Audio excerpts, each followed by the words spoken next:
नमस्कार प्रिय साथियों, मैं आपका होस्ट और दोस्त अमित अपने इस ऑनलाइन प्लेटफॉर्म पर आपका हार्दिक स्वागत करता हूं। दोस्तों, जिस प्रकार अपने अंतर्राष्ट्रीय क्रोनोलॉजी का अध्ययन कर रहे थे और उस कड़ी में अपने अंतर्राष्ट्रीय परिदृश्य को पढ़ चुके थे और आज के इस सेशन में अपने राष्ट्रीय परिदृश्य का अध्ययन करने वाले हैं। तो आज के अपने राष्ट्रीय परिदृश्य में कौन कौन से जो टॉपिक्स है जो परीक्षा की दृष्टि से बहुत इंपॉर्टेंट है उन पर अपनी एक बार सरसरी नज़र डाल लेते हैं। दोस्तों, आज अपने राष्ट्रीय परिदृश्य में 128वां संविधान संशोधन विधेयक जो लाया गया वो क्या था उसके बारे में अपने अध्ययन करने वाले हैं। एक शांति निकेतन और होयसल मंदिर को यूनेस्को की विश्व धरोहर सूची में शामिल किया है। वेरी वेरी इंपॉर्टेंट प्रश्न परीक्षा के लिहाज से, इसे अपने देखने वाले हैं। और विश्व में पोर्टेबल अस्पताल का अनावरण किया गया, इसके बारे में अपने चर्चा करने वाले हैं। वीरांगना दुर्गावती बनाम मध्य प्रदेश का 7वां बाघ अभ्यारण्य, इसके बारे में अपने चर्चा करने वाले हैं। और प्रधानमंत्री ने वाराणसी में किया अंतर्राष्ट्रीय क्रिकेट स्टेडियम को शिलान्यास, इसके बारे में अपना चर्चा करेंगे। और प्रधानमंत्री विश्वकर्मा योजना के बारे में अपना चर्चा करेंगे। ए कोड परियोजना की चरण 3 की मंजूरी मिली है, उसके बारे में चर्चा करेंगे। और ग्लोबल इनोवेशन इंडेक्स GII में भारत का 40वां स्थान आया है, उसके बारे में अपने चर्चा करेंगे। ये अपने आज के महत्वपूर्ण टॉपिक्स रहने वाले हैं जो अपने परीक्षा की दृष्टि से बहुत इंपॉर्टेंट है। अपने चर्चा करते हैं आज के पहले मुख्य टॉपिक की। दोस्तों, आज का अपना टॉपिक है पहला कि 128वां संविधान संशोधन विधेयक संसद में पारित। क्या था 128वां संविधान संशोधन विधेयक? भारतीय संसद ने अपने विशेष सत्र में, पहले तो अपने को याद रखना विशेष सत्र बुलाया गया इसके लिए, 128वां संविधान संशोधन विधेयक 2023 पारित किया गया। यह महिला आरक्षण से संबंधित है। Very very important. यह किससे संबंधित है? महिला आरक्षण से। और इस विधेयक को जब संसद में प्रस्तुत किया गया तो इसका शीर्षक था नारी शक्ति वंदन अधिनियम। नारी शक्ति वंदन अधिनियम सबसे पहले ये लोकसभा में 20 सितंबर को प्रस्तुत किया गया और उसके बाद राज्यसभा द्वारा 21 सितंबर 2023 को इसे पारित कर दिया गया और अंत में राष्ट्रपति के द्वारा अपनी सहमति व्यक्त की गई 29 सितंबर को। लोकसभा में यह विधेयक 454 मत पक्ष में थे और 2 मत विपक्ष में मिले, जबकि राज्यसभा में सभी सदस्यों ने इसका क्या किया? समर्थन किया। 214 सदस्यों ने इस पर हस्ताक्षर किया और इसके विरोध में कोई मतदान नहीं हुआ। 128वां संविधान संशोधन विधेयक नारी शक्ति वंदन अधिनियम भी कह सकते हैं इसे, नए संसद भवन में पारित होने वाला पहला विधेयक है। वेरी वेरी इंपॉर्टेंट कि नए संसद भवन में पारित होने वाला पहला विधेयक कौन सा है? नारी शक्ति वंदन अधिनियम। चर्चा कर लेते हैं इस विधेयक में, इस नियम में, अधिनियम में क्या कुछ महत्वपूर्ण है। नारी शक्ति वंदन अधिनियम लोकसभा, राज्य विधानसभा और दिल्ली विधानसभा में महिलाओं के 1/3 आरक्षण को प्रावधान करता है। यह लोकसभाओं में और राज्य के सभी विधानसभाओं में और दिल्ली विधानसभा में महिला की 1/3 आरक्षण को प्रदान करने का प्रावधान करता है। नारी शक्ति वंदन विधेयक कानून बन जाने के बाद 543 सदस्यों वाली लोकसभा में महिला सदस्यों की संख्या 181 हो जाएगी। ये जानने योग्य दोस्तों, परीक्षा की दृष्टि से वेरी वेरी इंपॉर्टेंट। और राज्य विधानसभाओं में महिलाओं के लिए 33% सीटें आरक्षित हो जाएगी। ये इसमें मुख्य है।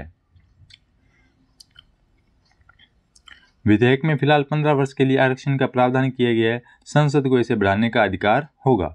आरक्षण राज्यसभा और विधान परिषदों में लागू नहीं होगा। SC/ST महिलाओं के लिए आरक्षण SC/ST कोटे से ही मिलेगा। वर्तमान लोकसभा में SC/ST के लिए आरक्षित सीटों की संख्या कितनी है? 131 है, जिसमें से SC के लिए 84, ST के लिए 47। और महिला आरक्षण लागू होने के बाद 1/3 अर्थात 44 सीटें SC/ST महिलाओं के लिए आरक्षित हो जाएगी। टोटल तो 181 है और जिसमें महिलाओं की सदस्य SC/ST की महिलाओं की सदस्यों की संख्या कितनी हो जाएगी? 44। इस विधेयक में OBC महिलाओं के लिए अलग से कोई प्रावधान नहीं किया गया है। दोस्तों, यह था इसमें मुख्य परीक्षा की इंपॉर्टेंट बातें और इसे एक बार अपने रिकैप कर लेते हैं। 128वां संविधान संशोधन विधेयक 2023 संसद में पारित हुआ। लोकसभा ने इसे 20 सितंबर को पारित किया, राज्यसभा ने 21 सितंबर को पारित किया और अंत में राष्ट्रपति जी द्वारा 29 सितंबर को सहमति देने के बाद यह अधिनियम में रूपांतरित हुआ। और यह नए संसद भवन में पारित होने वाला पहला विधेयक है। यह लोकसभा, राज्य की विधानसभा और दिल्ली विधानसभा में 1/3 महिलाओं के लिए आरक्षण का प्रावधान करता है। और अगर यह अधिनियम लागू होगा उसके बाद कुल महिलाओं सदस्य कितनी हो जाएगी, 181 हो जाएगी। और अगर बात करें SC ST महिलाओं के सदस्यों की संख्या कितनी हो जाएगी, तो वो 44 सीटों पर आरक्षित हो जाएगी। बढ़ते हैं नेक्स्ट फैक्ट की ओर। तो दोस्तों नेक्स्ट फैक्ट क्या है अपना, 73वें और 74वें संविधान संशोधन द्वारा ग्रामीण और शहरी निकायों में महिलाओं के लिए 1/3 आरक्षण अनिवार्य किया गया है। जो क्रमश 73वां संविधान संशोधन था वो 24 अप्रैल 1993 को लागू हुआ और 74वां संविधान संशोधन 1 जून 1903 से प्रभावी हुआ। बढ़ते हैं नेक्स्ट टॉपिक की ओर। भारतीय संसद का विशेष स्तर, पुरानी संसद का नामकरण संविधान सदन किया गया। एक तो वेरी वेरी इंपॉर्टेंट कि नए संसद भवन का नाम क्या रखा गया है, तो इसका नाम रखा गया है संविधान सदन। संविधान सदन। भारतीय संसद का विशेष स्तर 18 से 22 सितंबर 2023 को आयोजित किया गया। 17वीं विधानसभा का तो यह दोस्तों 13वां अधिवेशन था और राज्यसभा का यह 261वां स्तर था। इस विशेष स्तर में पहले दिन प्रधानमंत्री नरेंद्र मोदी ने लोकसभा को संबोधित करते हुए भारत की संसदीय परंपराओं का स्मरण किया, जिसके बाद संसद को पुराने संसद भवन से नए संसद भवन में स्थानांतरित कर दी गई। नई संसद की आधारशिला प्रधानमंत्री नरेंद्र मोदी ने 10 दिसंबर 2020 को रखी थी और इसका उद्घाटन 28 मई 2023 को किया था। यानी 10-12-20 को क्या किया था, आधारशिला रखी थी। 28-5-23, 28 में से 5 के कितने रहे, 23, तो 28-5-23 को क्या किया था, इसका उद्घाटन किया था। इस अवसर पर प्रधानमंत्री के प्रस्ताव को स्वीकार करते हुए लोकसभा अध्यक्ष ओम बिरला ने आधिकारिक तौर पर पुराने संसद भवन, जिसे संसद भवन के नाम से जाना जाता था, इसका नाम क्या रख दिया, संविधान सदन रख दिया गया। दोस्तों इसमें जानने योग्य इंपॉर्टेंट जो बात है, एक तो यह है कि इसका नामकरण क्या किया गया, संविधान सदन रखा गया। फिर ध्वजारोहण किसने किया, इसमें इस विशेष स्तर का ध्वजारोहण किया था दोस्तों पूर्व उपराष्ट्रपति वेंकैया नायडू जी ने और राज्यसभा के सभापति जगदीप धनखड़ जी ने नए संसद भवन के गज द्वार पर, कौन से द्वार पर, गज द्वार पर 17 सितंबर 2023 को राष्ट्रीय ध्वज फहराया। तो दोस्तों अपने जान लेते हैं अब तक कुल कितने विशेष स्तर हो चुके हैं। अब तक कुल 6 विशेष स्तर हो चुके हैं। जानने योग्य बात है, परीक्षा की दृष्टि से इंपॉर्टेंट है दोस्तों।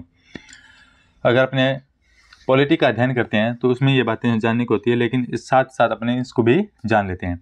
अब तक कुल 6 विशेष स्तर आयोजित हो चुके हैं। पहला हुआ था 14 से 15 अगस्त 1947 स्वतंत्रता दिवस में। दूसरा हुआ था 14 से 15 अगस्त 1972 को आज़ादी की रजत सिल्वर जुबली के समय। तीसरा हुआ था 9 अगस्त 1992 को भारत छोड़ो आंदोलन की 50वीं वर्षगांठ के अवसर पर। चौथा हुआ था अगस्त 1997 को आज़ादी की स्वर्ण जयंती यानी गोल्डन जुबली पर।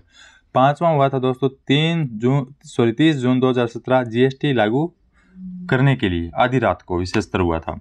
और छठवां अब हुआ है 18 से 22 सितंबर 2023 को नए संसद भवन में प्रवेश व नारी शक्ति वंदन अधिनियम पारित करने हेतु इस विशेष स्तर का आयोजित किया गया था। यह था अपने महत्वपूर्ण।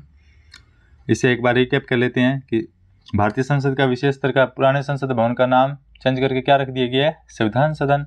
और इसका ध्वजारोहण किसने किया था इस विशेष स्तर का, पूर्व राष्ट्रपति वेंकैया नायडू और जगदीप धनखड़ जी ने।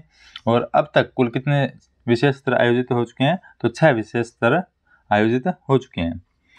राष्ट्रीय चिकित्सा आयोग को वैश्विक मान्यता प्राप्त। इस वैश्विक मान्यता किसने दी है दोस्तों, तो ये अपने लिए जानने योग्य world federation for medical education द्वारा हाल ही में इसे मान्यता दी गई है। NMC क्या है, हाल ही में भारत के राष्ट्रीय चिकित्सा आयोग नेशनल मेडिकल कमीशन NMC ने 10 वर्षों के उल्लेखनीय कार्यकाल के लिए प्रतिष्ठित world federation for medical education से मान्यता प्राप्त की है। तो दोस्तों ये NMC क्या है, NMC एक प्रमुख नियामक निकाय है जो शिक्षा और अभ्यास का निरीक्षण करता है। बस अपने जानने योग्य दोस्तों परीक्षा की दृष्टि से ये NMC को WFME के द्वारा मान्यता प्राप्त की गई। ये दोस्तों नेक्स्ट जो है ये परीक्षा की दृष्टि से बहुत बहुत इंपॉर्टेंट है, इसे स्टार लगा लीजिए और इससे प्रश्न पूछे जाने वाला है, 101% पूछे जाने वाला है। शांति निकेतन पश्चिम बंगाल होयसल मंदिर समूह है जो कर्नाटक में है, उन्हें यूनेस्को की विश्व धरोहर में शामिल कर लिया गया है। इन्हें शामिल करने के बाद अब तक विश्व धरोहर सूची में शामिल होने वाले 42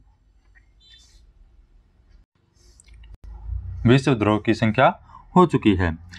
जानते हैं इसके बारे में संपूर्ण और विस्तृत तरीके से। यूनेस्को ने पश्चिम बंगाल के शांति निकेतन और कर्नाटक के प्रसिद्ध होयसल मंदिरों को समूह को अपने विश्व धरोहर सूची में शामिल कर लिया है।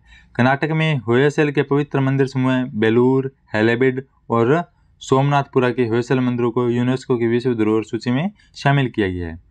भारत के इन विरासत स्थलों की इस सूची में शामिल करने का निर्णय रियाद का है सऊदी अरब में सितंबर 2023 में आयोजित विश्व धरोहर सूची के 45वें सत्र कौन से सत्र 45वें सत्र में लिया गया था कि सऊदी अरब में जो विश्व धरोहर सूची का सम्मेलन हुआ था शामिल करने का रियाद में, वहाँ इन्हें क्या किया गया था, शामिल किया गया था। शांति निकेतन और होयसल मंदिरों को यूनेस्को की विश्व धरोहर सूची में शामिल किए जाने से भारत में यूनेस्को विश्व धरोहर सूची की संख्या बढ़कर कितनी हो गई है, 42 हो गई है। 42 विश्व धरोहर में से 34 तो सांस्कृतिक है, 7 प्राकृतिक है और 1 मिश्रित है। वर्तमान में 42 विश्व धरोहर के साथ भारत विश्व का 6ठा स्थान पर है, यानी विश्व में 6ठे स्थान पर है। अब वेरी वेरी इंपॉर्टेंट, यूनेस्को की विश्व विरासत सूची में शामिल 42 भारतीय स्थलों में सर्वाधिक महाराष्ट्र के हैं, ये जानने होंगे। परीक्षा की दृष्टि से वेरी वेरी इंपॉर्टेंट। एक बार इसे रिकैप कर लेते हैं। क्या है कि शांति निकेतन और होयसल मंदिर समूह को यूनेस्को के विश्व धरोहर स्थल में शामिल किया गया है। जो शांति निकेतन तो है पश्चिम बंगाल में, होयसल मंदिर है कर्नाटक में, और इनका जो अधिवेशन था वो कहाँ हुआ था, रियाद में, सऊदी अरब में, सितंबर 2023 में। और कौन सा था, 45वां था। और भारत में अब इनकी संख्या कितनी हो गई है, तो 42 हो गई है, जिसमें 34 तो सांस्कृतिक है, 7 प्राकृतिक है और 1 मिश्रित है। अपने इसे याद करेंगे, 3-4 सांस्कृतिक, 3-4 सांस्कृतिक, 3 और 4 मिलकर क्या होते हैं, 7। 3-4 सांस्कृतिक, 3-4 को जोड़ेंगे तो क्या होंगे, 7 कितने हैं, प्राकृतिक और 1 मिश्रित। तो याद हुआ कुल टोटल कितने हैं, 42। और यूनेस्को की विश्व विरासत सूची में शामिल होने वाले टोटल कितने हैं, 42। सबसे सर्वाधिक कहाँ है, उनमें से महाराष्ट्र में है। जान लेते हैं होयसल मंदिर के बारे में। इनसे अपने से पूछे जाने वाला नहीं है इतना प्रश्न, लेकिन अपने जानकारी ग्रहण कर लेते हैं। होयसल मंदिरों का निर्माण 12वीं से 13वीं शताब्दी के बीच हुआ था। बेलूर के चनकेश्वर, हैलेबिड के केदारेश्वर व होयसल मंदिर सोमनाथपुरा कैसा मंदिर स्मारक है। हैलेबिड के होयसल मंदिर का निर्माण विष्णुवर्धन के अधिकारी कैतमुल्ला सेठी ने करवाया था। कौन सा सेठी ने, कैतमुल्ला सेठी, सुनील सेठी ने नहीं, कैतमुल्ला सेठी ने। यह मंदिर भगवान शिव को समर्पित है, यह मंदिर भगवान शिव को समर्पित है। हैलेबिड के केदारेश्वर मंदिर का निर्माण 1173 में 1228 ईस्वी में होयसल कालीन राजा वीर बल्लादित्य द्वारा अपनी रानी कैतला देवी के लिए करवाया गया था। सोपस्टोन से यह निर्मित भगवान विष्णु और उनके अवतारों को समर्पित है। बेलूर के चनकेश्वर मंदिर का निर्माण होयसल राजवंश के राजा विष्णुवर्धन द्वारा 1104 से 1117 के बीच करवाया गया था। चनकेश्वर का मंदिर भगवान विष्णु का अवतार माना जाता है। मैसूर जिले के सोमनाथपुरा में केशव मंदिर का निर्माण 1268 में होयसल वंश के राजा नरसिम्हादित्य के मंत्री सोमदनायक ने करवाया था। तो दोस्तों ये थे होयसल मंदिर के। इन्हें एक बार देख लेते हैं कि होयसल मंदिर जो समूह है किस प्रकार है। यह मेरे प्रिय साथियों होयसल मंदिर का समूह है जिसमें विष्णु को समर्पित और शिव जी को समर्पित 3 मंदिर हैं। इन तीनों को इसमें विश्व धरोहर सूची में शामिल किया गया है। ये जो कहाँ है, कर्नाटक में है, जो कहाँ है, कर्नाटक में है। अब पढ़ते हैं दोस्तों शांति निकेतन। सेकंड है शांति निकेतन। नोबेल पुरस्कार विजेता गुरुदेव रविंद्रनाथ टैगोर के पिता देवेंद्रनाथ टैगोर ने वीरभूमि जिले बोलपुर में एक आश्रम की स्थापना 1863 में की थी। गुरुदेव रविंद्रनाथ टैगोर ने वर्ष 1901 में 5 छात्रों को लेकर यहाँ एक स्कूल शुरू किया था। वर्तमान में यह विश्व भारती विश्वविद्यालय के रूप में विख्यात है। और इसे अब क्या कर दिया गया, विश्व धरोहर सूची में इसे शामिल कर दिया गया है। पढ़ते हैं नेक्स्ट।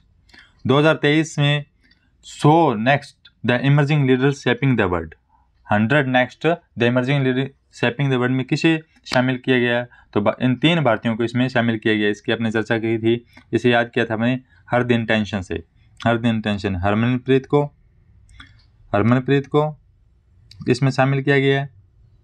नदिता वेंकटेशन और विनू डैनियल, हर दिन टेंशन से आपने याद रखने वाले हैं। हर दिन टेंशन, जो अपने करियर के प्रति हर दिन टेंशन लेकर अपने कार्य को बड़ी ईमानदारी के साथ करते हैं, वो क्या होते हैं? इमर्जिंग लीडर्स की सूची में शामिल हो जाते हैं।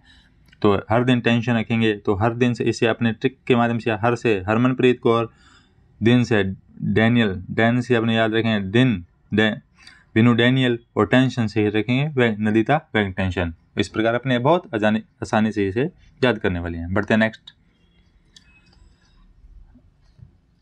दोस्तों नेक्स्ट अपना एनसीईआरटी को मिला डीम्ड यूनिवर्सिटी का दर्जा। एनसीईआरटी को मिला डीम्ड यूनिवर्सिटी का दर्जा। शिक्षा मंत्री धर्मेंद्र प्रधान ने अंतर्राष्ट्रीय एनसीईआरटी के 63वें स्थापना दिवस पर 1 सितंबर 2023 को की, और इसे क्या किया? डीम्ड यूनिवर्सिटी का दर्जा दे दिया गया है। अब एनसीईआरटी ग्रेजुएशन, पोस्ट ग्रेजुएशन और डॉक्टरेट के कोर्स शुरू कर सकेगी। इसके साथ ही कई तरह के एग्जाम, विभिन्न परीक्षाओं के लिए सिलेबस, एग्जाम पैटर्न आदि का डिजाइन करने का जिम्मा भी सौंपा जाएगा। एनसीईआरटी की स्थापना 27 जुलाई 1961 की गई थी। इसका मोटो है विद्या अमृतमश्नुते, और इसके जो चेयरमैन हैं डॉक्टर दिनेश प्रसाद सकलानी हैं। यह था दोस्तों एनसीईआरटी के बारे में अपने जाना, जो इसे डीम्ड यूनिवर्सिटी घोषित कर दिया गया है। विश्व के पहले पोर्टेबल अस्पताल का अनावरण, इसे भी अपने मंथली रिव्यू में इसका अध्ययन किया था कि आपदा प्रतिक्रिया क्षमता को बढ़ाने की शक्ति में एक अग्रणी कदम के रूप में भारत ने विश्व के पहले पोर्टेबल आपदा अस्पताल का अनावरण किया। ये विश्व का पहला है ऐसा एक्सपेरिमेंट करने वाला, भारत बना है। पूरी तरह स्वदेशी इस पोर्टेबल आपदा अस्पताल को आरोग्य मैत्री क्यूब नाम दिया गया है। इसका नाम क्या दिया गया दोस्तों? वेरी वेरी इंपॉर्टेंट, ये अपने को याद रखना है। आरोग्य मैत्री क्यूब। भारत के वैज्ञानिकों ने विश्व के सबसे पहले आपदा अस्पताल को प्रोजेक्ट विषम के तहत तैयार किया गया, और प्रोजेक्ट कौन सा था? प्रोजेक्ट विषम। इसकी फुल फॉर्म है भारत हेल्थ इनिशिएटिव फॉर सहयोग हित एंड मित्र, का अनावरण प्रधानमंत्री नरेंद्र मोदी द्वारा फरवरी 2022 में किया गया। वेरी वेरी इंपॉर्टेंट है, इसे परीक्षा की दृष्टि से अपनी अहम भूमिका अदा करने वाला है यह बिंदु। जानते हैं इसके बारे में और क्या है आरोग्य मैत्री क्यूब। कहीं भी आपदा होने पर इस अस्पताल को 8 मिनट में तैयार किया जा सकता है। 720 किलो का है दोस्तों, इसमें 36 बॉक्स होंगे और इसका सारा सामान इसमें आ जाता है इन 36 बॉक्स में। हेलीकॉप्टर से नीचे फेंकने पर बॉक्स नहीं टूटते हैं और न ही इस पर पानी का असर होता है। आरोग्य मैत्री क्यूब में 72 क्यूब हैं, 36 बॉक्स में 72 क्यूब है। इन क्यूब में शामिल महत्वपूर्ण उपकरण आपूर्ति में ऑपरेटिंग रूम है, एक छोटा सा आईसीयू है, वेंटिलेटर है, रक्त परीक्षण उपकरण है, एक्सरे मशीन है, एक खाना पकाने का स्टेशन है, भोजन पानी, यानी सभी जो महत्वपूर्ण आपदा के दौरान चाहिए जिन सामग्रियों की ज़रूरत होती है तो उसे सभी को इसमें सम्मिलित किया गया है। देख लेते हैं दोस्तों अपना इस प्रोजेक्ट विषम के तहत तैयार किया गया आरोग्य मैत्री क्यूब माइक्रो हॉस्पिटल कैसा है। दोस्तों कहीं पर ये प्राकृतिक नेचुरल क्लाइमेट्स होती है, प्राकृतिक आपदा आती है तो इसे हेलीकॉप्टर के द्वारा इसे लैंड किया जाएगा। और इस प्रकार इसमें कुल कितने 36 बॉक्स है और इसमें 72 क्यूब्स है, और इसके अंदर सभी जो अपने लिए आपदा के दौरान जो ज़रूरतमंद जितनी भी आवश्यकताएं जरूरी होती है सभी को इसमें समाहित किया गया है। और इस प्रकार इसे पानी से किसी भी प्रकार से इसे कोई भी नुकसान नहीं होने वाला। यह था अपना आरोग्य मैत्री क्यूब पोर्टेबल हॉस्पिटल, विश्व का पहला पोर्टेबल हॉस्पिटल जो भारत ने अपने प्रोजेक्ट विषम के तहत इसका निर्माण किया है। और ये थे कर्नाटक के अपने मंदिर समूह जिनको विश्व धरोहर सूची में शामिल किया गया है। बढ़ते अपने नेक्स्ट टॉपिक की ओर, क्या है अपने विषय जान चुके हैं आरोग्य मैत्री क्यूब के बारे में। अब है वीरांगना दुर्गावती बना मध्य प्रदेश का 7वां बाघ अभ्यारण्य। पहले 6 थे, अब 7वां बना दिया गया वीरांगना दुर्गावती। यह दोस्तों 3 जिलों में मध्य प्रदेश में फैला गया है। इसका नोटिफिकेशन 22 सितंबर 2023 को जारी किया गया था। इसके साथ ही इस अभ्यारण्य का नाम बदलकर वीरांगना दुर्गावती टाइगर रिजर्व कर दिया गया है। मध्य प्रदेश का 7वां टाइगर रिजर्व है। यह मध्य प्रदेश 3 जिलों में सागर, दमोह, नरसिंहपुर में फैला गया है। और 7वां टाइगर है तो इसका क्षेत्रफल कितना हो गया, इसका दोगुना 14 यानी 7 दूनी कितने होते हैं 14, तो 14 वर्ग किलोमीटर में फैला गया यह अभ्यारण्य है। इसका पुराना जो प्राचीन नाम था वो कौन सा, नौरादही अभ्यारण्य। इसकी स्थापना कब हुई थी, 1975 में। कि वर्तमान नौरादही में 12 बाघ हैं। मध्य प्रदेश में अन्य 6 बाघ अभ्यारण्य हैं जो वो है कान्हा, बांधवगढ़, सतपुड़ा, पेंच, पन्ना और संजय डोगरी। ठीक है दोस्तों, अब वर्तमान में कौन सा बनाया गया, 7वां बनाया गया वीरांगना दुर्गावती। नेक्स्ट क्या है, 6 राज्यों में विधानसभा सीटों पर उपचुनाव। दोस्तों ये इतना इंपॉर्टेंट है नहीं अपने विषय वस्तु के लिए। देश में एलिफेंट कॉरिडोर की संख्या हुई 150, बस इतना ही जानने वाला है दोस्तों। इसमें देश में एलिफेंट कॉरिडोर की संख्या कितनी हुई, 150। और 150 जो संख्या है वो दोस्तों 15 रेंज राज्यों में फैले हुए हैं। बस इतना ही इसमें जानने वाला है, बाकी कुछ है नहीं। और 26 गलियारों के साथ पश्चिम बंगाल सबसे शीर्ष स्थान पर है। और नेक्स्ट जानने वाले अपने प्रधानमंत्री ने किया वाराणसी में अंतर्राष्ट्रीय क्रिकेट स्टेडियम का शिलान्यास। इसका शिलान्यास कब किया गया है, 23 सितंबर 2023 को किया गया है। 23 सितंबर 2023 को किया गया है। यह वास्तुकला भगवान शिव से प्रेरित है। और इस स्टेडियम में भगवान शिव और काशी की झलक देखने को मिलेगी। इस स्टेडियम का आकार अर्धचंद्राकार होगा और इस बिल्डिंग में बेलपत्र की डिजाइन होगी और डमरू का आकार भी दिखाई देगा। और स्टेडियम की क्षमता 30,000 दर्शकों की होगी। ये दोस्तों अपने लिए जानने योग्य है। ग्लोबल इनोवेशन इंडेक्स में भारत का 40वां स्थान बरकरार। वैश्विक बौद्धिक संगठन द्वारा प्रकाशित ग्लोबल इनोवेशन इंडेक्स 2023 की रैंकिंग में भारत ने 132 अर्थव्यवस्थाओं में से अपनी 40वीं रैंक बरकरार रखी। इसमें दोस्तों 132 अर्थव्यवस्था के प्रमुख बिंदु होते हैं, उनमें से कितने अर्थव्यवस्थाओं के नवाचार को अर्जित किया उसके आधार पर यह रैंकिंग जारी की जाती है। और इस रैंकिंग में अपने भारत ने अपना वर्चस्व कायम रखा है। 2015 में दोस्तों 81वें स्थान पर था, वर्तमान में 40वें स्थान पर है। इसमें इतना ही जानने योग्य है। नीति आयोग के अनुसार भारत पिछले कई वर्षों से GII में तेजी से आगे बढ़ रहा है। और GII यानी ग्लोबल इनोवेशन इंडेक्स विश्व बौद्धिक संपदा संगठन WIPO द्वारा प्रकाशित किया जाता है। यह 132 वैश्विक अर्थव्यवस्थाओं के नवाचार और पारिस्थितिकी तंत्र के प्रदर्शन और नवीनतम वैश्विक नवाचार रुझानों का ट्रैक करता है। और GII में दोस्तों प्रथम स्थान पर है, सबसे शीर्ष स्थान पर है, वो कौन सा है, स्विट्जरलैंड है। स्विट्जरलैंड। और अपना भारत कौन सा है, 40वें स्थान पर है। भारत में बढ़ रही एक सींग वाले गैंडों की संख्या, इसके लिए स्टेट ऑफ द राइनो 2023 की रिपोर्ट आई है। और विश्व जो गैंडा दिवस है वो 22 सितंबर 2023 को बनाया गया। परीक्षा की दृष्टि से कोई इंपॉर्टेंट है नहीं। नेक्स्ट ये पढ़ लेते हैं। भारतीय अंतर्राष्ट्रीय सम्मेलन और एक्सपो केंद्र यशोभूमि का पहला चरण राष्ट्र को समर्पित। ये वेरी इंपॉर्टेंट है। ये G20 सम्मेलन के दौरान इसका उद्घाटन के राष्ट्र को समर्पित किया गया था।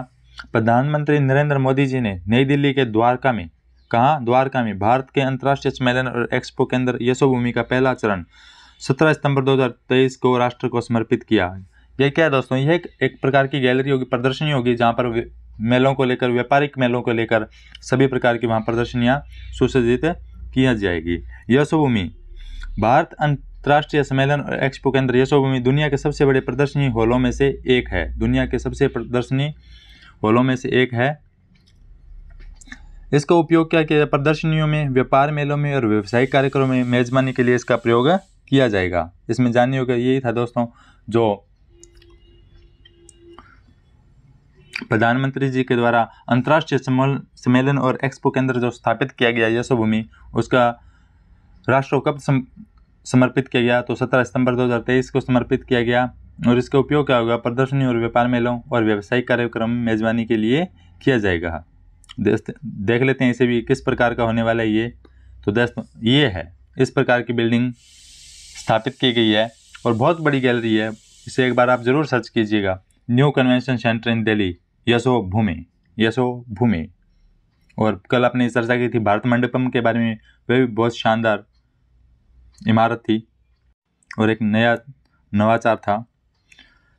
नेक्स्ट है अपने दोस्तों प्रधानमंत्री विश्वकर्मा योजना लॉन्च। इसमें क्या है, प्रधानमंत्री विश्वकर्मा योजना 17 सितंबर 2023 को लॉन्च की गई और यही योजना पूरे भारत के ग्रामीण और शहरी क्षेत्रों के कारीगरों और शिल्पकारों को सहायता प्रदान करेगी। और उसमें कुल कितने क्षेत्र हैं, 18 क्षेत्रों को इसमें शामिल किया गया, जैसे बढ़ई, नौका, सशस्त्र, रोहार, हथौड़ा, इस प्रकार सभी इसमें शामिल किए गए। अपने दोस्तों जानिए होगी यही है, कुल कितने क्षेत्र है इसमें, 18 क्षेत्र है। लॉन्च कब की गई, 17 सितंबर 2023 को की गई। और कुल कितना खर्च पर इसे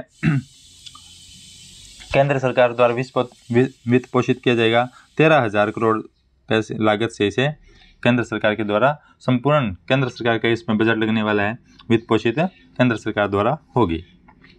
और प्रशिक्षण के दौरान 500 रुपये प्रतिदिन भत्ता दिया जाएगा। आधुनिक टूल किट के लिए 15,000 का वाउचर दिया जाएगा। उत्पादों की ब्रांडिंग, पैकेजिंग और मार्केटिंग सरकार इसमें मदद करेगी। ई कोर्ट परियोजना चरण 3 को मंजूरी। ई कोर्ट परियोजना क्या है दोस्तों, ई कोर्ट परियोजना है कि जो कोर्ट्स में सभी रिकॉर्ड पड़े हैं उनको डिजिटलीकरण करके पेपरलेस न्याय की आसान व्यवस्था शुरू करना। बस यही कि सबको डिजिटल कर दो, जो जितना भी रिकॉर्ड है उसको डिजिटलीकरण करना। ई कोर्ट प्रोजेक्ट की शुरुआत 2007 से हुई थी और इसका दूसरा चरण 2023 में समाप्त हुआ है। और इस कोर्ट परियोजना तीसरा चरण पहुंच और समावेशन के सिद्धांत पर आधारित है। यही बस इतना है कि जो ई कोर्ट परियोजना है वो थर्ड किस सिद्धांत पर आधारित है, पहुंच और समावेशन के सिद्धांत पर आधारित है। और इसका मोटो क्या है, उद्देश्य क्या है कि सभी रिकॉर्ड्स को डिजिटलाइजेशन करना। विश्वनाथ घाट, असम राज्य के सोनितपुर जिले में विश्वनाथ घाट को भारत के सर्वश्रेष्ठ पर्यटन गांव, वेरी वेरी इंपॉर्टेंट प्रश्न है दोस्तों, एक बार हाईलाइट जरूर कर लीजिएगा। भारत के पर्यटन गांव के रूप में इसे चुना गया है। इसे क्या कहा जाता है दोस्तों, गुप्त काशी का विश्वनाथ घाट है जो ब्रह्मपुत्र के तट पर स्थित है। इसका प्राचीन नाम विश्वनाथ मंदिर के नाम पर रखा गया है। इसे गुप्तों के स्वर्णिम शासन दौरान काशी की तुलना के क्रम में गुप्त काशी भी कहा जाता है। यहाँ विभिन्न देवताओं के मंदिरों को उसमें एक शिव मंदिर और ब्रह्मपुत्र के साथ वर्धा गंगा और बुरी गंगा के नदी के संगम पर भी स्थित है। सांची दोस्तों, इसके बारे में जानना है कि देश की पहली सोलर सिटी के रूप में 6 सितंबर 2023 को लोकार्पित किया गया। किसी मध्य प्रदेश के मुख्यमंत्री श्री शिवराज सिंह चौहान जी के द्वारा रायसेन जिले में इसे देश की पहली सोलर सिटी के रूप में लोकार्पित किया गया है।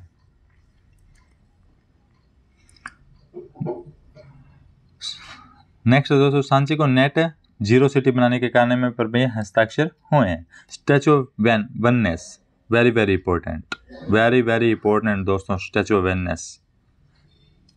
मध्य प्रदेश की तीर्थ नगरी ओंकारेश्वर, मध्य प्रदेश की तीर्थ नगरी कौन सी है, ओंकारेश्वर में जगत गुरु शंकराचार्य की 108 फीट ऊंची प्रतिमा स्टैचू ऑफ वननेस का अनावरण मधानता पर्वत पर मुख्यमंत्री शिवराज सिंह चौहान द्वारा 21 सितंबर 2023 को किया गया। यह अद्वैत लोक नाम से एक संग्रहालय और आचार्य शंकर अंतर्राष्ट्रीय अद्वैत वेदांत संस्थान के भी यहाँ पर क्या की गई है, बनाया गया है। उल्लेखनीय कि आदि शंकराचार्य मात्र 8 वर्ष की उम्र में अपने गुरु को खोजते हुए केरल में ओमकारेश्वर आए थे, जहाँ उन्होंने गुरु गोविंद भगवतपाद से शिक्षा ली थी। इस प्रकार स्टैचू ऑफ वननेस कहाँ बनाया गया है, ओंकारेश्वर, मध्य प्रदेश के ओंकारेश्वर में मधानता पर्वत पर शिवराज सिंह जी के द्वारा इसका उद्घाटन किया गया और यहाँ पर अद्वैत वेदांत संस्थान की भी स्थापना की गई है। आज के अपने राष्ट्रीय परिदृश्य में यह था परीक्षा की दृष्टि से इम्पोर्टेंट, जिसके बारे में आज चर्चा की। दोस्तों आशा करते हूँ कि आपको यह सेशन अच्छा लगा होगा और इसी प्रकार लगातार अपने जोश को बनाए रखें और अपने सारगर्भित रूप से अंतर्राष्ट्रीय क्रोनोलॉजी का अध्ययन करने वाले हैं। आज के सेशन में इतना ही। जय हिंद, जय भारत।